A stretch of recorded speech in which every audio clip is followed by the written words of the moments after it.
known for, which was a 2010 Columbus Grand Prix top 4 with a Survival of the Fittest Vegevine deck, which ultimately led to Survival of the Fittest getting banned in Legacy. Yeah, he's definitely a Legacy powerhouse. He's pretty well known for writing for Channel Fireball, writing Legacy aficionado articles, and he's you would think that people like him would play the same deck that they get comfortable with, but he hard switched from Rug Delver to Elves and had some success with Elves also.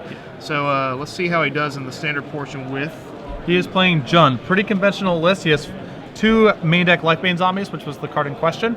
As you see, Caleb lead off with the Forest, and his opponent Jonathan Schmidt playing Black-White Humans, which AJ Soccer recently won a Standard Open with. Opens up with a Plains and a Doom Traveler. I think Jund is really going to have to look for their creature advantage in this. Huntmaster, Thragtusker, very powerful against the human deck. Obviously, Bonfire, Miracle is pretty good also. I think the Planeswalker, Garruk, might be the weaker card in this matchup. So let's see how this reacts. Also, another thing about the human deck, it's very resilient. A lot of the creatures have die abilities, as you saw Doom Traveler. He also has Zathra Necromancer that also puts tokens into play. Blood Artist, these things. So even a Bonfire could be a weaker card to Miracle here. So you saw Jonathan Schmidt play Gather the Townsfolk, which was answered. One of the tokens was answered by Doomblade at the end of Jonathan's second turn. Rather, you see Caleb just simply play a 3rd land and say go. Jund's individual spot removal likely to be less efficient against a deck that's full of interchangeable creatures and tokens and whatnot. Especially black creatures too. He's got a slew of those, so Doomblade can pretty much only hit. The best card will be Champion of the Parish, but obviously we're far beyond Champion being relevant at this point. As you see, Jonathan added an intangible Virtue to his side of the table, and attacking for 3. Caleb plays his 4th land, a Rootbound Crag, and adds a Huntmaster of the Fells to the table. Like discussed earlier, I think that's really a card that's going to help this matchup go toward Caleb's direction. Flipping into a 4/4 is going to be difficult for the human deck to deal with, and obviously nuking a few tokens here or there.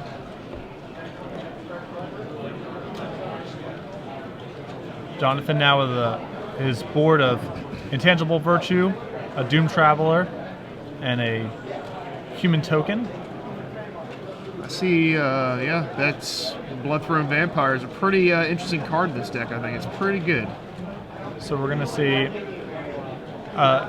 Vampire out of the board, and Jonathan sends just the Doom Traveler. Sorry, the token as well, I would assume. Who's also coming in because it has Vigilance, and you see Caleb with the double block. Yeah, you obviously block Doom Traveler here. You don't like to see a 2/2 from a 1/1 here, but you can't just get pinged every turn. He can actually sack at will too to the Bloodthrone Vampire, so there's no reason to leave it in play. So we'll see if Jonathan has something to finish off the Huntmaster here. I see a Tragic Slip. I see that coming this way. And he does. So the Huntmaster is finished off, and we have the token left over from Doom Traveler and a Bloodthrone Vampire for Jonathan. I don't think Caleb has a 5th land. It's kind of hard to see his hand. I think he has a 2nd Huntmaster in his hand. Obviously, Jonathan will always be able to play a spell, so the Huntmaster will only be flipped on Caleb's doing here. Caleb with a 2nd Huntmaster.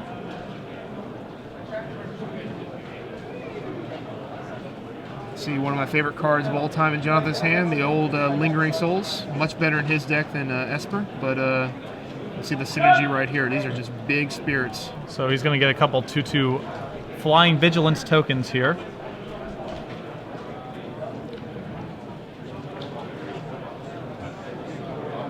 I think Intangible Virtue also is a great main deck card. Obviously, it's the best answer for Cursed Deathhold or Control Hate after board, but you see it doing work game 1 just with all the token synergy that he has. So Jonathan with a pretty advanced board here. Caleb slightly choked on mana.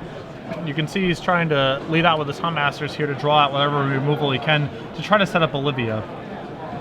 Yeah, good thing to point out too about the mana is Jund really needs a lot of mana to work with. It's not one of those decks where, oh, you hit 4 and I have a lot of 4 mana spells. You really need 6, 7, 8 in order to really utilize those spells, especially Olivia. It's hard to lose with Olivia if he has a little bit of mana open, but right now, being choked on mana is pretty rough. So, if nothing else, Caleb very happy to add a 3/3 flyer to the table. Do some work against those 2/2s. I see Blood Artist coming down here to really put a hurting on Caleb, but again, even the Olivia, once he untaps, is going to be pretty rough to deal with. Jonathan really wishes he had that Tragic Slip back, I think, because the Huntmaster he could have dealt with. Olivia, pretty impossible to kill with creature combat. Blood Artist gets add to Jonathan's side of the table. I see him attacking in here with Blood Throne, and then I'll probably attack with everything here, all the tokens as well. It appears that he sent everything. It's a little difficult to tell because of Vigilance. Yeah.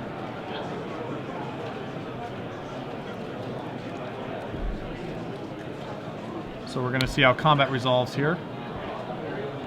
It looks like Olivia blocked a token, and the Huntmaster token also blocked the Bloodthrone Vampire, and Jonathan used the blocked, the token that was going to die anyway to Olivia to pump the Bloodthrone Vampire to a 3/3. Yeah.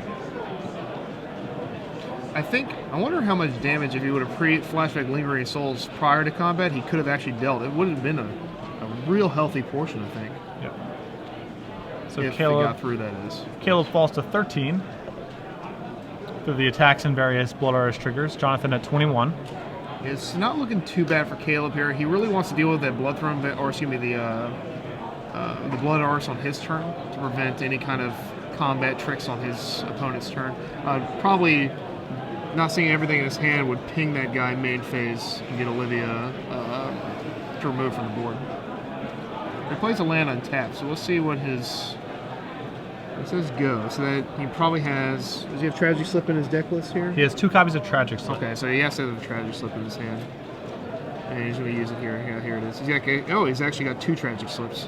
So Caleb's actually looking pretty good at this point. Jonathan has a very finite window to deal with that Olivia. And barring Orzhov Charm, one of that he has, or another slip, it's going to be real difficult to do. So we're going to see first order of business. Caleb wants to Tragic Slip the Blood Artist to see if there's any response before deciding what he wants to do with this Huntmaster trigger, who's now flipping. Why is Huntmaster triggering? Didn't he Tragic Slip on his turn? No, he did this all during Jonathan's upkeep. Got it. Okay, sounds good. Yeah, it was like a quick series of turns, I guess. I think Jonathan drew a land there. That explains it. So we're going to see now if Caleb is able to start taking over this game with Olivia and Huntmaster the Fells. Olivia is just so powerful against creature decks. I just can't. There hasn't been a card like it in my recent memory, anyway. So it looks like Jonathan is again sending his tokens and his Bloodthrone Vampire.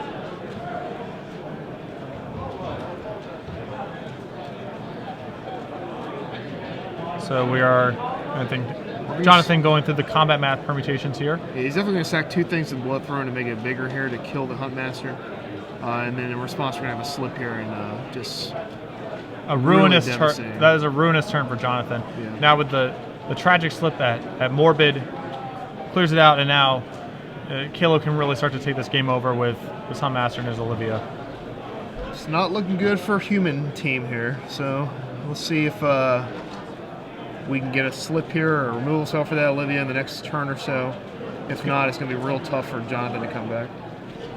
Caleb at the end of the turn shot one of Jonathan's tokens to make Olivia a 4/4. Caleb now debating about whether or not he wants to use his mana to cast either the Planeswalkers in his hand. He has both Garruk and Liliana, or if he's better served just having Olivia do its thing. Yeah, I think he's just going to say go here. I don't think there's a need to play Planeswalker. But I think he's going to...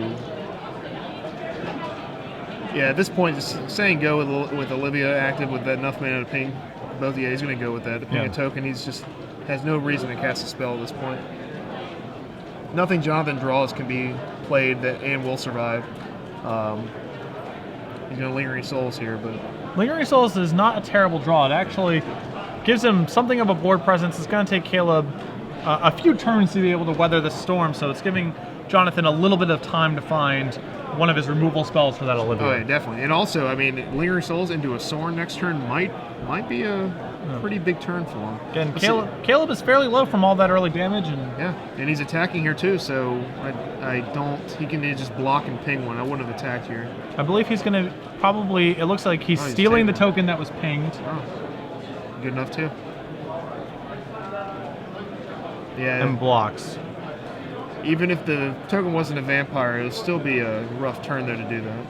So Caleb is able to flip the Huntmaster back to its original side because Jonathan both played and cast a Lingering Souls that turn, which is the second spell. I think we're going to see a pass turn again here from Caleb. Yep. So you're seeing the combination of Huntmaster and Olivia just be so brutal in a creature deck once the board's been stabilized and Caleb has found sufficient mana. Yeah. I think you would agree that Jund is just powerful, and the synergy isn't really there. The synergy is much more evident in the human deck, but the cards are just so good that they look like they go perfectly together. Yeah. So we're going to see, it appears as though Jonathan is sending everything, and again, this is going to be a really rough attack. There's going to be a chump block with a token, shoot down a token, and Olivia is going to jump in front of one, so... I think Olivia doesn't get that counter right. He sacked it to the Aristocrat. Right. I'm not sure how relevant it is, but I think Olivia should be a 5/5.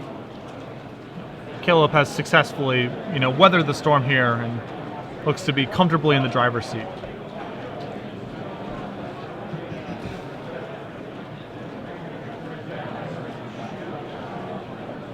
So Caleb again debating whether or not he's better served just sitting back with his mana and attacking, or actually advancing his board with one of his planeswalkers.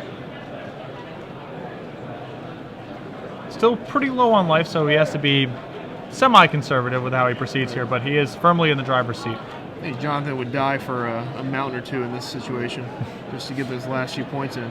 But I mean, if he has Blood Artist and some other things, I mean, things can happen. That Olivia, though, like I said, just devastating. Yeah, he's going to play as Olivia.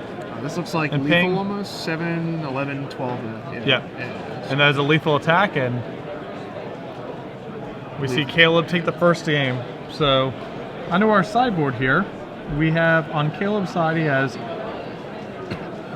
looks like a singleton copy of Abrupt Decay, which seems excellent here. Yeah. Bringing up Intangible Virtue or some of the smaller creatures. He has more spot removal that he can bring in. He has access to 4 copies of Pillar and Flame and 2 copies of Barter and Blood. Those cards can be very powerful against some of the individual non-token creatures, but obviously aren't particularly efficient against the Lingering Souls type draws. I think Tragic Slip is much better in this situation, and Abrupt Decay. I don't know if I'd bring in any more spot removal. Definitely the Doomblade has to come out. That's pretty unplayable in this situation. Putrefy is pretty bad also. From the other player, Jonathan, he's got 3 Appetite for Brains, which is a dagger against Jund. It's a super powerful card. It hits every problem thing you could ever think of. And he also has 1 Osmodat Ghost Council, which is another card that Caleb will have a hard time dealing with. Many a times, an unanswered Osmodat from the old Esper was good enough against Jund. And with this deck, it's just threat number 15 he plays, where Caleb's probably exhausted all of his resources to deal with previous threats. Yeah, we've seen the Junk Aristocrats deck that Brad Nelson and others kind of put on the map a couple months ago. That Obsidat was a huge part of their plan for grinding down in the Jund matchup, or any matchup where they anticipated going long. Now, they obviously had Garruk Relentless, and that's a slightly different puzzle piece when you have only 1 Obsidat in your deck. Right. But again, in a matchup where you expect it to go fairly long, and for the Jund players' removal to be taxed, a singleton Obsidat is a very powerful threat to have access to. Do we board out the Intangible Virtue as a human player here? He has more, so I don't know if you ever want 1, or do you want to go to 3? I don't know if there's a matchup where I wouldn't want multiple or 0. Yeah, that's a curious thing, right? Like, because he has Bonfire, but obviously Intangible Virtue doesn't help against Bonfire unless it's in your opening hand. A Miracle Bonfire will clear any kind of 3/3 or 4/4 tokens you might have. So it's curious. Looking at his deck, there's not many cards to board out besides token producers, and it seems like counterproductive to board out some token producers bringing Intangible Virtue. I mean, you could argue that Blood Artist is really hard to get online against a deck that has as much removal as Jund does. Mm-hmm. That might be a place I would go to remove cards, but yeah, the 1 Intangible Virtue in the main deck, it's a card that historically has been either 4-up or 0-up in decks, because once you have the critical mass of tokens to include in the deck, it's so powerful that you very rarely have seen fewer than the full play set. I agree. Yeah. So I'm curious to see whether or not he wants to bring in the second copy here, although it looked for a while there was actually reasonably potent in that game. Yeah. Obviously, Olivia eventually took it over, but had he found a removal spell, that Intangible Virtue would have been quite powerful that game, so I wouldn't be surprised to see him possibly go to more copies. Yeah, and I see boarding out cards. I'd probably board out the 1 Bloodthrone Vampire. He has 4 Aristocrats and then the 1 Bloodthrone. I don't think that's necessary. I mean, when I'm looking to cut a card, it would be the 5th of a certain ability, I guess.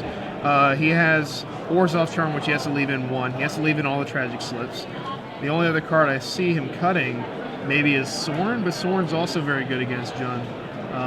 But yeah, so I guess he could do what you suggested, shave off of a couple Blood Artists, definitely the Bloodthrone Vampire, maybe a Sorin to bring in the Appetites and the Osmodeath. Bloodthrone Vampire seems like a very challenging card to leave in your deck against decks that have Tragic Slip. Yeah. Because the dream sequence that you're trying to set up is so easy for them to break up with 1 mana. Or Cartel Aristocrat doesn't really care much about Tragic Slip because you can give a protection from black and be able to survive a situation like that. So, Caleb's deck, when you're looking at Jund lists, the most common thing that's different from lists are just the spell removal spells, because there's so many to choose from, and that mix and match is where I think there's the most argument and most contention on the way to construct the deck. For reference, Caleb has a main deck Abrupt Decay, 2 Mizium Mortars, 2 Tragic Slips, a Dreadbore, and a Doomblade alongside a Putrefy and 1 Liliana of the Veil, and 3 copies of Bonfire of the Damned. So his removal suite, a little bit different than we've seen from Reed or some of the Jund lists that we saw in the Players' Championships, but again, there's so many to choose from that it's not surprising to see people kind of mix and match and customize to what they feel the metagame is kind of going to look like. Yeah, I think a Jund deck, I think Jund in general tries to put on the I'm a blue deck outfit, you know? They try to play the 1s and the 2s and the 1s and the 2s, which the blue decks do because they have so much dig and card draw. And it's funny because pretty much their card draw is Garrick, and that's about it. So looks like we have both players. So no, we have 1 mulligan and we have Caleb keeping, I think. I think Jonathan's shipping his back. Looks like Caleb is still somewhat debating what he wants to do here. But yeah, you referenced, the blue decks that play all these 1 and 2 ofs because of selection. I think Jund's in a slightly different camp. So many of these cards have such similar functionality that you want a spread of them because 90% of the time, whatever, some arbitrary number of the time, Mizium Mortars and Putrefy or Doomblade and Dreadbore are going to do roughly the same thing. It looks like Caleb is also taking a mulligan here. There you go. But because they have corner case scenarios where they're different from one another, it's nice to have the option of having one or the other, because you would probably rather draw 1 copy of each removal spell than 2 copies of the same one, because then you can catch the scenarios where you would want one and not the other. I definitely agree. And I guess it's more I'm a little salty because when you look at these Jund lists and you're playing a control deck and they have 2 Garrick in there and they always play it on turn 5, it's a little frustrating as a 2 of. And when I play 2 Aetherling, it's because I play Think Twice, Azorius Charm, Revelation, where I will hit my Aetherling. But in these decks, I guess, you only have a finite amount of space, and your 4s generally have to be Huntmaster, Thragtusk, things you need right off the bat. And you rarely see 4s besides those 2 cards. Yeah. How many Olivia's playing? 3? He has 3 copies. 3 copies, yeah. But yeah, you're right. These removal spells have really similar functionality, and it's good to have variety rather than having multiple of the same thing. Especially cards like Putrefy. I can't imagine running more than 1 Putrefy in a deck, just because of the cost of it. Yeah, curve considerations also factor into these things as well. You see, Jonathan's going to be going to 5 cards here. A card that I'm actually surprised how little I see in Jund lists is Mizium Mortars, which Caleb has 2 of, which I really like a lot. It's both fulfills the role of, you need a certain amount of 2 mana removal just to keep your head above water early on against aggressive decks. But it's just another haymaker in a deck that wants to be dropping bombs once it hits 5, 6, 7 mana. So I really like the inclusion of 2 mortars in this list. Yeah, I think it goes with your first point. I think Bonfire and Mortars have a very similar role. And I think, obviously, Mortars later on, if it's already in your hand, is much more powerful than a Bonfire already in your hand. But yeah, I mean, having those 5 X spells and just haymaker them later on and wrath their board is pretty powerful. So Jonathan's going to keep his 5-card hand after Caleb mulligan to 6, and he is going to gather some townsfolk. Caleb without a Farseek just takes his lumps from the from the humans, and Jonathan adds a Cartel Aristocrat to his board. We see a missed land drop here, which is not too devastating because Caleb didn't have the Farseek. It would be real rough if he did have that Farseek. So Caleb still with no spells. That's a great card to draw. Appetite for Brains. I think he has to cast this. If Caleb has, well, and he is going to. And I see a bunch of Hunt Masters here, and I see. Oh, that's it. He has a hand. So Caleb shows a hand of just lands and Hunt Masters. Wow. One of them gets removed from the game from the Appetite, and so Caleb a little light on action. Obviously, he has a Keswick Wolf run, which helps him a little bit if his hand is really land heavy. But I'm trying to see Jonathan's hand. If he has a Tragic Slip or a removal spell of kind, Caleb could be in a world of hurt this game. Caleb draws yet another land, and we're going to see that Hunt Master. And this is the situations where Caleb wants to just drop a plains and an island on the play, or a couple islands, and Revelation at some point. Use all that extra mana, but luckily the Wolf Run, like you said, will be able to fuel some of that mana flooding. Yeah. All right, and here comes the Zathra Necromancer, obviously a super powerful card in the human deck. When I saw that card printed, it takes you back a minute to back in the day when clerics were hitting the graveyard putting 2/2s in. This is very similar. The only difference is they come into play tapped, which I found out the hard way on a draft one time trying to block. But yeah, it's just super good. So you see Jonathan there sacrifice one of his human tokens to the Cartel Aristocrat to give it to protection from green, adding a zombie to the board, and then sending with the Cartel Aristocrat. Caleb passes the turn and is going to try to flip his Hunt Master.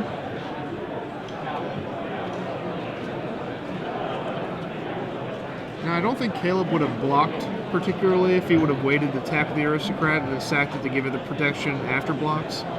But that's going to be pretty minor to this board state, I think. So we're seeing some stuff's happening here. He obviously shot the Necromancer, which is a necessary evil. In response, Jonathan looked like he sacked the other human token to the Aristocrat and got the zombie itself from the Necromancer. Yep. So a lot of 2/2s in play for Jonathan, but for the time being held off by that flipped Hunt Master and the Wolf token. See a Sync Collector here, which is questionable against Jund. It hits removal. Problem is, most of the time you're going to miss against Jund. There are very few spells in the deck that can hit. Appetite obviously is a much better card against this menace here. So if this interests you, come on over and see me at the side event registration station. Caleb draws, and he's drawn another land, it appears. Yeah, it looks like he's drawn 0 spells this game. It's going to be tough for anybody to get through this kind of flood here, but let's see. We'll see if Jonathan feels that this is his moment to his moment to strike here. See, I think he's holding 2 Aristocrats here. I think he's just fistful of Aristocrats. And those are pretty safe to play out because, you know, if he bonfires, you sacrifice everything else, you give all your guys per red survivability. I definitely wouldn't play 2 spells to flip the Huntmaster back, but I would definitely play 1 here. So it looks like Jonathan is sending everyone.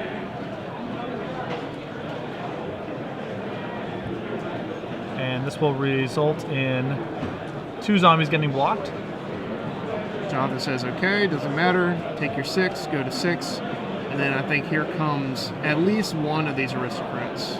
Yeah, I'm curious to see if he adds the second one on the board. I agree that I would probably not add the second one because of that the Huntmaster flip, but we shall see. It'll pretty much counteract it. I don't think there's a reason to do it. I hope he's going to do it anyway. Okay, so we'll see if he's able to push through the last few points here, but with Caleb flooding out, this looks like a turn where he might be able to go back and forth with his Huntmasters. Right. Quite potent here. He should have definitely held that other Aristocrat. I think the game would have been a lock.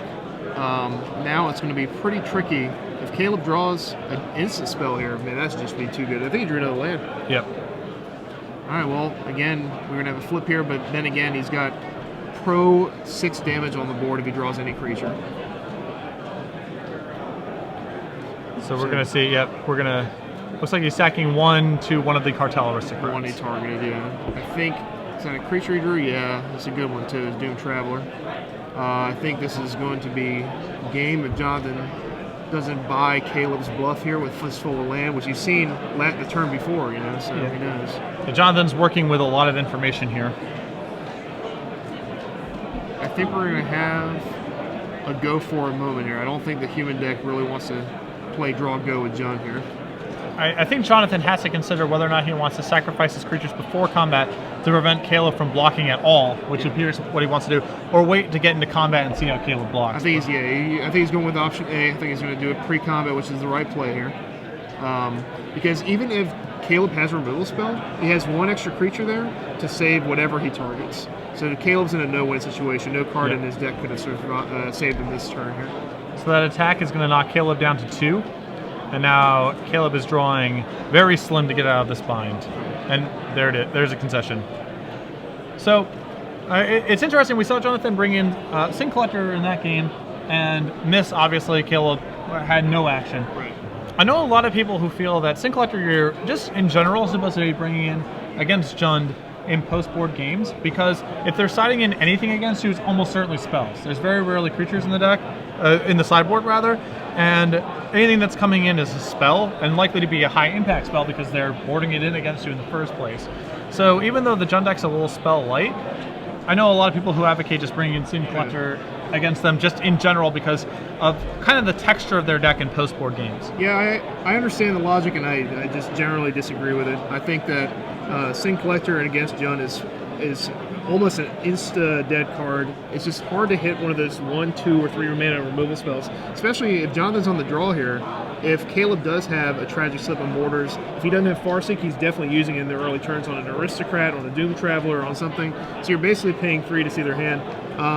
I think Sin Collector is obviously much more powerful against the blue control deck, so obviously you're going to hit a slew of cards there. I mean, it's devastating to see it against Esper or blue-white-red, but against Jund, I'm pretty sure if Caleb knows and he saw that game, he's not going to sit back and hang out with his Tragic Slips and his removal spells. He's going to use them fairly early.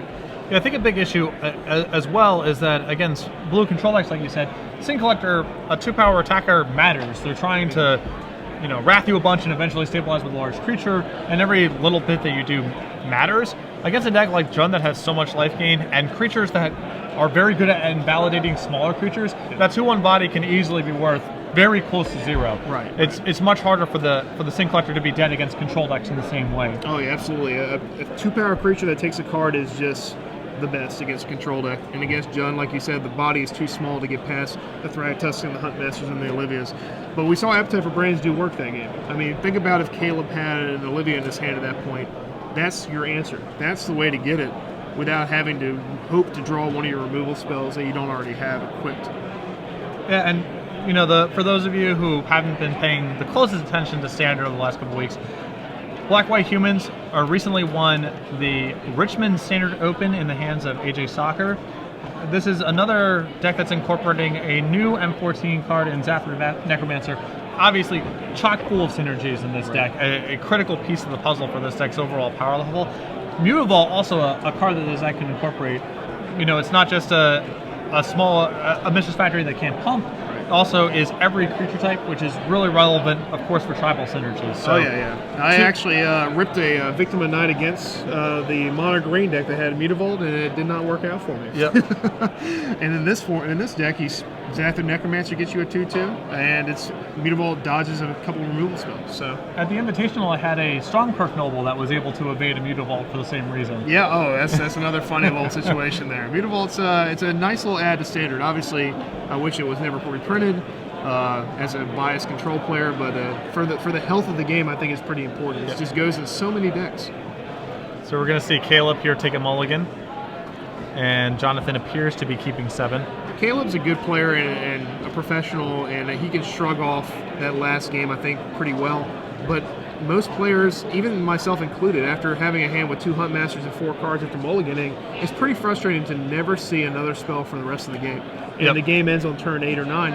It's very, very frustrating. Especially since Caleb wasn't actually too far away from stabilizing that game. For as much action as Jonathan had that game, one bonfire or a little bit of removal, a Mizium Mortars at some point could have shifted that game around. Any spell in his deck, pretty much, even a targeted removal spell, like you said, a Mortars, even a Slip early on, would have made that a game. A Thragtusk would have been an excellent draw. I mean, he had no shortage of powerful things to draw in the spot that he was in.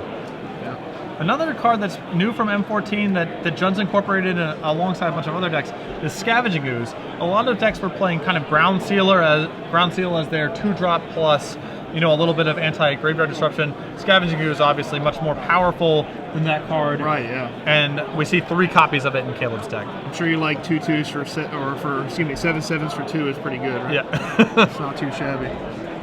Nice. So we see Caleb start off with a Stomping Ground and a tapped Overgrown Cemetery, which takes care of Jonathan's Champion of the Parish. Yeah, and he slipped main phase, and I like that because, you know, he has Face Shield and Brave the Elements in the sideboard, Jonathan does, and Caleb also knows human deck packs cards like that. It's just better to play around it, better safe than sorry. Yep. You see Osmond in his hand and Jonathan's hand, like we talked about, it's a big haymaker against Jun, so oof. And there's a Necromancer for Jonathan. That is rough money, Caleb. That is tough. Caleb's hand. Ooh, and he has the Abrupt Decay, so it's not going to, you know, be a clean 1-for-1 there against a zombie, but pretty good. And we've seen Caleb's hand appear. He has just played Huntmaster Fells. His hand appears to be Keswick Wolfrun and a Mizium Mortars. You saw that Mortars he drew. That's going to be the game breaker if he gets to 6. He needs that to resolve badly against Jonathan's hand, which is all gas. I see no land in there. I just see all spells. Yep. He has a Cartel Aristocrat, a Doomblade, a Lingering Souls, a Blood Artist, and an Obsidat. So Here comes no Doomblade, end I of think. action for Jonathan. And easily Doomblades. And I see the zombie getting in for 2 here. And Caleb takes it, surprisingly. I don't know. I guess he wants to hold off those humans. Yeah. Oh, and he draws Olivia. Whew, it's going to be a good one here. Very good draw from Caleb. Now, a 6-land almost guarantees Caleb taking the wheel here, taking control of this game. Yeah. So that Olivia, huge draw, like you said, for Caleb. If very powerful. Obviously, if Caleb is drawing lands, that plus Mizium Mortars are online. If he's drawing spells, well, then he's drawing spells. Right, yeah. So It's tough. And I think he drew a land here. Super great draw. And here comes an overloaded Mizium Mortars. So Jonathan's going to save his Aristocrat. So he's going to give his Aristocrat probably, I would assume, protection from green and red to both save it and allow it to block the wolf. Right. And Caleb now empty-handed, but with Olivia and Keswick Wolfrun in play. Can you believe how good Olivia is? It's just look at Jonathan's outs. He has Tragic Slip and 1 charm. Yep. And if he doesn't hit those cards, it's just impossible to take control of this game from Caleb. Gathers some townsfolk again. I think his deck is rewarding Caleb for the game 2 fiasco. So you see Caleb here very happy to just try to trade and keep his life total high. And just allow Olivia to take complete control of this game. Yep. And here's a situation where Caleb is comfortable and pretty much can't lose with Olivia in play. But then again, if Jonathan deals with it, you'll see the game momentum go from full Caleb's corner all the way to the humans in full throttle here. So Jonathan, you know what he wants to draw here. He really needs one of those removal spells ASAP. And Caleb again just lands with no cards in hand, so he is all in on this Olivia currently. Yeah, it ain't a bad place to be, it looks like. So. Here comes the pinging main phase.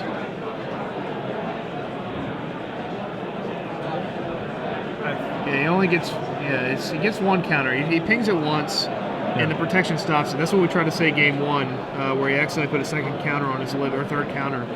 The protection stops that counter from happening. So can Jonathan find an answer to this Olivia? Right now, it looks like he's just playing guys, and Caleb can't be too upset about that, tapping out. Yeah. Again, it's Jonathan's endless cards are pretty good. Might be able to get there eventually if Caleb doesn't draw anything, but like you said, the land is good here, the spell's good here. I think he's organizing 5 mana, so that is for some stealing activities here. So it looks like Caleb's trying to start off the turn with some Olivia pinging, and that's going to force Jonathan's hand to respond because he wants this Blood Artist to trigger as many times as possible. Right.